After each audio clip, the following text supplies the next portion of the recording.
So the combat of the game is pretty much Devil May Cry 5. They hired the Devil May Cry 5 gameplay team and they added extra RPG elements to that. Many people think that was a terrible idea, because Final Fantasy was a franchise with turn-based combat. I personally don't mind a franchise changing genres as long as the game they make is good. But I do understand people who dislike this change, because when you support a franchise for a long time you expect consistency. Like, I'm a huge fan of the Devil May Cry franchise, and if they were to make it suddenly turn-based from hack and slash, I would still enjoy it if the game was good, but I would find it really weird as to why a franchise that is so successful at its genre suddenly making such a weird change. But that's not the case for the Final Fantasy franchise. It might have been consistently turn-based, but it was always kind of experimental. There are tons of differences between each game, and to be very fair, Final Fantasy is a franchise that pretty much all of their games have garbage gameplay. They have like 2 good games out of 15. So one of the very first things we see, besides the Devil May Cry similarities, is the stagger bar. Now what's weird about this stagger bar is the bar visually works the opposite way of how Final Fantasy VII Remake works. In Final Fantasy VII Remake, you fill the stagger bar, and once it's completely filled, the enemy gets staggered for an amount of time until the bar gets depleted. I don't know why they thought it was a good idea to change that visually, considering the fact the Final Fantasy VII Remake is still ongoing, and the people who played it and got used to how the stagger bar functions there might get slightly confused by the difference in the visuals. They should have kept it the same way. Not all enemies have a stagger bar. Minor enemies just die way too fast. And we can also see that you will be changing your icon powers in a similar way you were changing your weapons in Devil May Cry 5. And also each icon has 2 cooldown skills, and they are used similar to the modern God of War games. So those who complain about the game having way too tanky enemies, the only tanky enemies are those that kind of represent mini-bosses. And in all honesty, enemies having high health pool isn't necessarily a bad thing in a game that allows you to go crazy with combos. There are combos in Devil May Cry 5 so huge they can kill an entire room of enemies before the combo even ends. So if the enemy health pool isn't a test of your patience but a test of your skills, then it's definitely a welcome one. Another thing we obviously see is the Torgal commands. The dog has its own skills and you command it to activate them. Now that's kind of a waste to use it on a dog. I expected them to have a team like the 3 iconic summons, and while having Jill and Sidolphus in your team, I expected the game to allow you to give them commands and even swap Clive with any of them at any point. Apparently the only playable character is going to be Clive, and the only companion that matters is going to be Torgal, and of course it's not a playable character. So the core combat is probably going to be good thanks to the gameplay developers of Devil May Cry 5, of course. The area and level design look really good, the map looks pretty as hell, the loading times are extremely short, they give you the choice of training just like Devil May Cry 5, so you can go in and test your build, your skills, your potential combos to your heart's content. They also have an arcade mode, which pretty much allows you to replay previously cleared stages. Now I have mixed feelings about this. On one hand it's actually good, it adds a lot of replay value, it pretty much allows you to skip the story related stuff, the walking sections, and just focus on the gameplay. On the other hand, it makes me question about how much stuff will they really have on the open world, because I'm expecting a lot of side quests, a lot of secret dungeons. Can we really have all of those if you already have a mode which allows you to grind just by replaying previous stages? So I hope they didn't sacrifice any side quests and put this mode as kind of a replacement. Also, I like how we can clearly see in the demonstration the area of effect of these abilities. The next thing we see is a boss fight. And it was at this moment that I knew they fucked up. I was wondering how in the world can you ruin a game when you have the budget to hire some of the best graphic designers, the best music composers, the best hack and slash gameplay development team, some of the best story writers, and the answer to how is this: you put quick time events in that game. You defile a potential masterpiece with one of the worst video game tropes. It's like climbing on a mountain of gold and shitting on top of it. Having a tiny bit of quick time events doesn't necessarily ruin the overall gameplay experience. For example, Kingdom Hearts 2 has pretty good gameplay, and even though the first boss had quite a lot of unnecessary quick time events that just waste your time, the rest of the game was a very solid experience. I can hardly remember the quick time events of that game because they kept them to a minimum, so I was hoping that would be the case here as well. And we get to see the limit breaks, which are similar to Devil May Cry 5's Devil Trigger. In the next footage they showed us a huge walking section with some scripted events, which is also pretty bad. It could have easily been a skippable cutscene.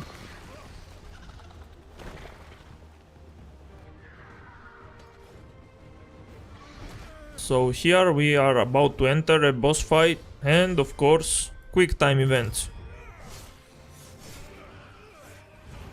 Another problem with the game, the screen is filled with numbers. That's normal for action RPGs, but for a game which is this fast paced, it gets annoying pretty fast. I hope there is an option to remove the numbers, and the only number that seems kind of necessary is the one that shows you the total damage you did during the stagger, which appears right after the stagger ends. So I hope there is an option to keep this one while removing the others. And once the boss fight ends, we finish off the boss with another series of quick time events instead of watching a cool cutscene.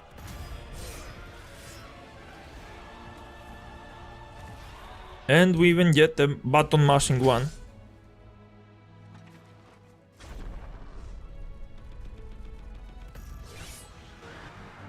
And now we get to see what it looks like when you are fighting as an icon. And we immediately see very sluggish movement, 3 attacking options, an option to evade. It's like we are playing a completely different game, 100 times worse, and the gameplay is just barely serviceable with 0 depth. The fight is boring and slow, you barely do any damage. And of course it's full of the worst garbage of them all, the quick time events. This entire thing could have easily been a cutscene instead of making the player pretend to play. Look at those giant damage numbers. Compared to the damage you could do in your human form, this is like 100 times more. And you can only transform to an icon when you are fighting other icons. So what exactly do these numbers even represent? They don't even mean anything at this point. They just thought it was cool to put huge numbers on the screen, because I guess children with Down syndrome like to constantly see big numbers.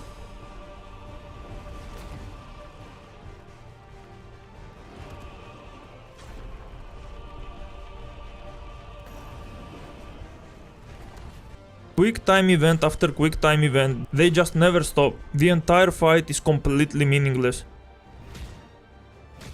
Look at all that shit that's happening on the screen, like, this kind of garbage can easily kill an epileptic person. Yet at the same time, this kind of garbage is clearly targeted for epileptic people. Only a moron would find this kind of garbage entertaining. Like, what kind of dipshit gets their mind tricked when they just press the buttons which are shown to them during a cutscene, thinking it's actual gameplay? You need to be genuinely stupid if you get tricked by that. What kind of moron wants to play a game when they are directly told which buttons to press so they can make progress? Quick time events were never gameplay. It was a stupid idea that should have been dead on arrival, but somehow it managed to survive up till now in gaming. I can hardly imagine something worse than quick time events. They could have put wrestling mechanics from an actual wrestling game and it would have been fine. Still stupid to ruin a game that has really solid core gameplay with silly mini games, especially the most important battles, as they say,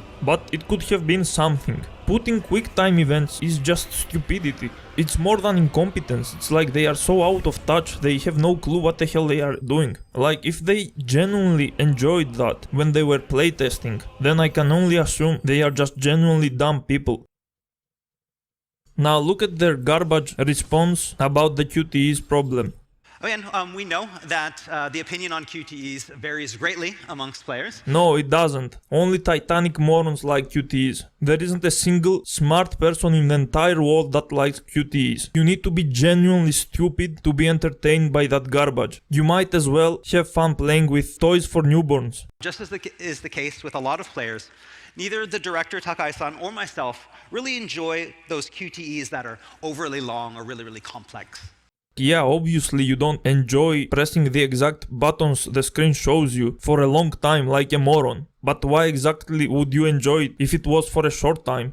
And so in these transition cutscenes, rather than just have the player sit back and watch the cutscene and do nothing, to give you all that a dynamic feel, like you're really in the action, we've added these simple prompts for attack and evasion. This shit is not dynamic. It's a waste of time and resources and an insult to the intelligence of the player. You could have put a cutscene right there, a skippable one even, so they get instantly back to the action after each phase without the need to wait at all, and it would have been a way better game.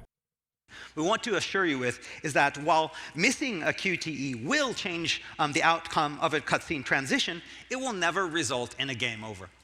Well, I'm pretty sure you made them impossible to miss anyway, given the amount of time you have to press the damn button. When there's a cutscene, you don't have to put your controller down. You can keep holding on to it. Yeah, because when you see that the boss still has a health bar and you are fighting them in the cutscene, you totally want to put away the controller, because you are too dumb to realize you are still playing and the battle goes on. Take up the part of Clive, really be a part of the battle. Take the part of Clive and be part of the battle, which is literally what you are doing in the core gameplay, except infinite times better. You have tons of choices, you actually play the game, you engage with its mechanics, all the different stuff you can do. Like, what the hell are they even talking about? Be a part of the battle in the cutscene. That's unbelievable nonsense. The pure amount of stupidity of people who try to defend the QuickTime events. QuickTime events will never be actual gameplay. They are scripted events that should be happening on their own, like cutscenes, and stopping the cutscenes, ruining it, annoying the player with making them press a button so they can watch the rest of the cutscene is just terrible design. Imagine putting on a movie to watch and then the movie is constantly telling you to press buttons on your TV controller so it can keep progressing its scenes. It sounds unbelievably stupid. It would make every single movie that exists worse, yet somehow these people can't realize it. It's objectively bad. There is nothing you can say to defend it. It's an unbelievably terrible idea and it can only work to trick the minds of complete morons. Like, you really need to have the brain of a baby to find that garbage entertaining, and you should be ashamed of yourself. And also, with these mini QTEs that we have in the game. Mini QTEs, huh? This is mini to you. This entire fight, which is full of QTEs, is a mini thing to you, huh? Again, the amount of time that you get to press the buttons, actually, you have a lot of time. It's not actually that quick. It's not something the players are going to need to worry about during the battles. They're very leisurely. Yeah, so what exactly is the point? You are freezing the cutscene for no reason. You are not adding gameplay, you are not adding anything there. You are giving me too much time for what? Like, if I wanted to go to the toilet, I would just press the pause button. I don't need your QuickTime events to tell me when to pee.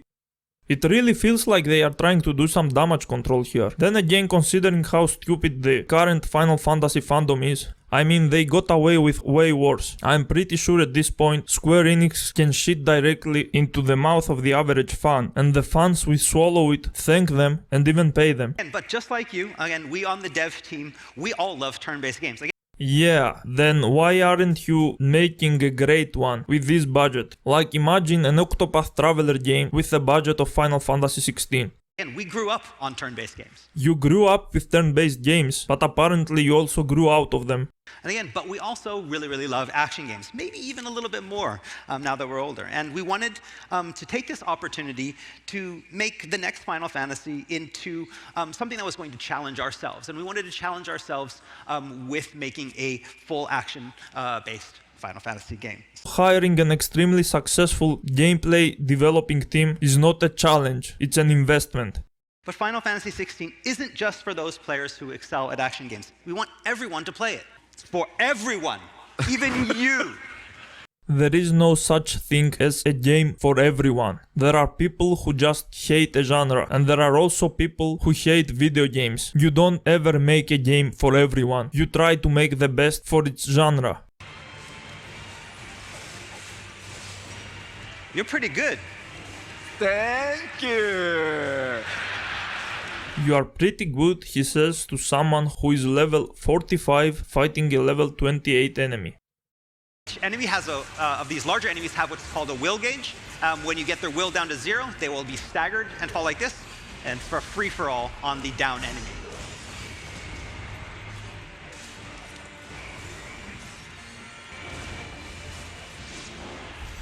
They defeated him. Hey, defeated.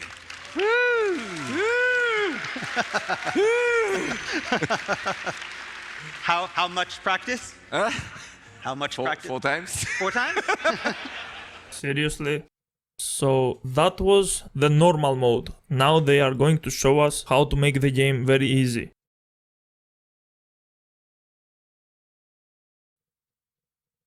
They allow the players to straight up cheat. So instead of having the freedom to make all these combos in any way you want, you reduce the game to a literal button masher. That's extremely stupid. The easy mode in video games should still be a mode that gives the players a bit of room to learn, like a mode that can allow you to make a lot of mistakes, but not completely take away the challenge.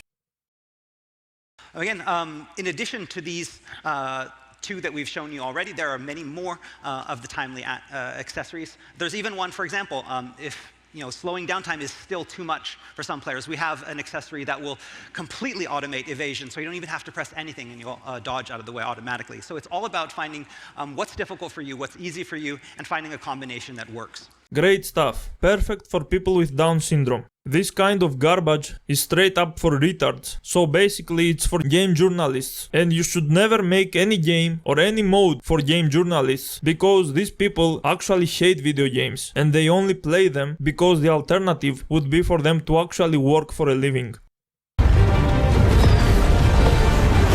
The shining point of Final Fantasy XVI, however, has to be the breathtaking icon versus icon battles.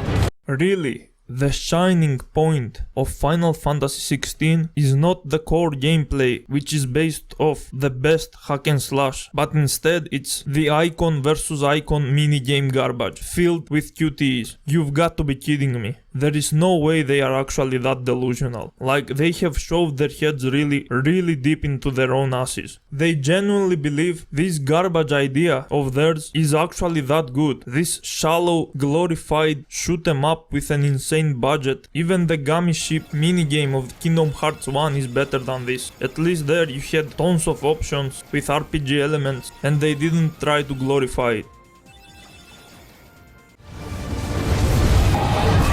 These epic confrontations all play out in real time, allowing players to control their very own icon with their own hands. Wow, control your icon with your hands and use all the 4 moves over and over again until the game decides to take control back from you and offer you this thing, which is not even an illusion of choice.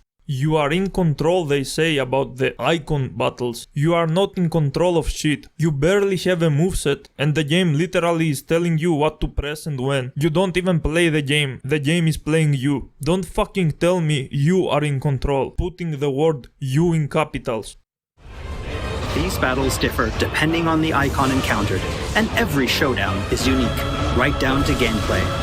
Players will experience everything from a 3D scrolling shooter to a heavyweight wrestling match with devastating attacks that encompass the entire battlefield. Every time we try to replay the game and we get to the icon battle part, we will have to sit through the boredom of these minigames. These massive scale boss battles are entirely seamless, and I can promise you heart-stopping, controller-gripping excitement. I can't wait for you to get your hands on the game for yourself.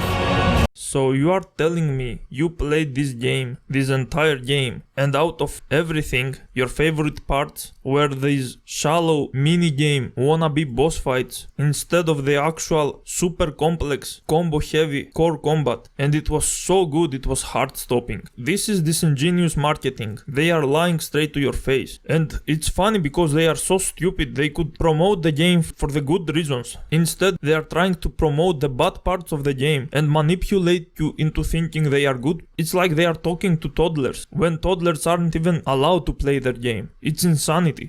Please pre-order today. Why in the world would you tell people to pre-order a game in this day and age when everyone knows how terrible companies can be and get away with it? There are straight up scams that are using malicious marketing tactics to prey on ignorant and naive people, and you think it's a good idea to tell people to pre-order. It doesn't even matter how much confidence you have in your game. If it's actually a good game, they will play the demo and they'll buy the game shortly after. No one needs to ever pre-order any game. Yes, today and every day. Because being a billionaire company is clearly not enough. Do not pre-order, ever. Make sure they earn the money they make. Don't just throw your wallets at them like morons, or you will be giving them even more of an incentive to care less about their product. Devil May Cry 5 has 2 characters with Sin Devil Trigger. Make Ifrit shorter, remove its stupid Tyrannosaurus Rex tail, let him keep most of his icon abilities from its human form, and add some extra ones that you can only use in your Ifrit form. And just allow the player to be able to transform to Ifrit on command at pretty much every single battle. That would have been so much better, especially if they could add the 2 other characters and do the same thing with Shiva and Ramu. Make them a little bit smaller, slightly bigger than their human form, and you would have 3 great characters with their Devil Sin Trigger, which would be used at pretty much any fight. If they invested time into making that work in Final Fantasy XVI instead of making this messy garbage, we could have an actual potential masterpiece. If they have an option to remove the QuickTime events completely from the game might still be really good.